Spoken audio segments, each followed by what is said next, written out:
السلام علیکم ورحمت الله وبرکاته. دوستانو په دغه ویډیو کې به تاسو در بخښیم چې تاسو څنګه کولی شئ چې په خپل موبایل کې د فیسبوک ویډیوګانې را ډاونلوډ کړئ. خو دوستانو د فیسبوک په ویډیوګانې باندې ما نورې طریقې هم در ښوولې دي، خو تقریبا تر هغو طریقو دغه طریقه ډېره اسانه ده. د دې طریقې په ذریعه سره به تاسو په ډېرې اسانۍ سره وکولی شئ چې له فیسبوک څخه د خپلې خوښې ویډیوګانې را ډاونلوډ کړئ. نو ویډیو له خپل دوستانو سره خامخا شیر کړئ تر څو هغه هم له دې طریقې څخه فایده واخلي. نو نور وخت مو نه اخلم، زه د ویډیو په طرف ویډیو شروع کوو. نو دوستان دلبر به تاسو اول په خپل موبایل کې یو اپلیکیشن انسټال کړئ. د دغه اپلیکیشن ډاونلوډ لینک مې د ویډیو په ډسکرپشن کې درکړی دی. نو دغه اپلیکیشن تاسو له هغه څخه په ډېرې اسانۍ سره ډاونلوډولی شئ. دوستانو دغه اپلیکیشن به خالي تاسو په خپل موبایل کې انسټال کړئ، نور یو سټینګ هم نه درڅخه غواړي. کله چې بیا تاسو دغه اپلیکیشن په خپل موبایل کې انسټال کړئ، بیا به سمپل تاسو په خپل موبایل کې فیسبوک خلاص کړئ. کله چې تاسو په خپل موبایل کې فیسبوک خلاص کړئ، دلته به سمپل تاسو ویډیو راواړوئ. نو هر ویډیو تاسو ورسره ډاونلوډوئ، هغه تاسو په ډېرې اسانۍ سره ډاونلوډولی شئ. سمپل به تاسو په هغه ویډیو باندې کلیک وکړئ. کله چې تاسو په هغه ویډیو باندې کلیک وکړئ، ګوره په دا کونج کې 3 ډاټه دي. سمپل په دې 3 ډاټه باندې به تاسو کلیک وکړئ، یعنې کاپي لینک آپشن ده. په دغه کاپي لینک آپشن باندې به تاسو کلیک وکړئ. کله چې تاسو دغه ویډیو لینک کاپي کړئ، اوس به سمپل تاسو دغه اپلیکیشن خلاص کړئ. دوستانو کله چې تاسو اول دغه اپلیکیشن خلاصوئ، دلته 15 سیکنډه ایډز راځي. نو دا به سمپل بیا تاسو کلوز کړئ.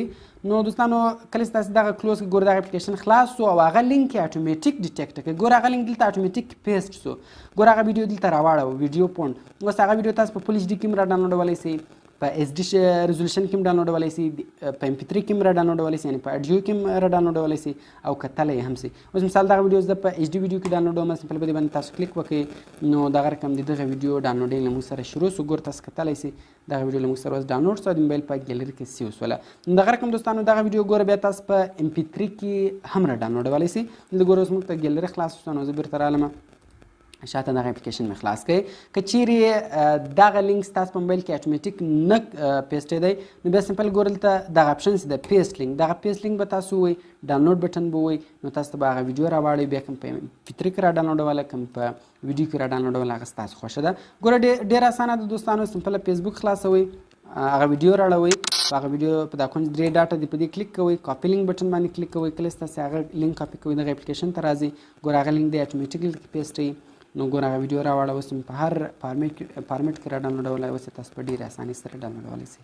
نو دوستانو کوم چیرې ویډیو خوښ شي، ویډیو در سره لایک کړئ، له خپل دوستانو سره خامخا شیر کړئ او د داسې نورو ښایسته ښایسته ویډیوګانو لپاره زموږ چینل سبسکرایب کړئ، ځکه موږ هره ورځ دغه رقم ښایسته ښایسته ویډیوګانې په خپل چینل کې اپلوډ کوو. نو ملاقات په نور ښایسته ښایسته ویډیوګانو کې، په دعاګانو کې مې یاد ساتئ. د خدای په امان.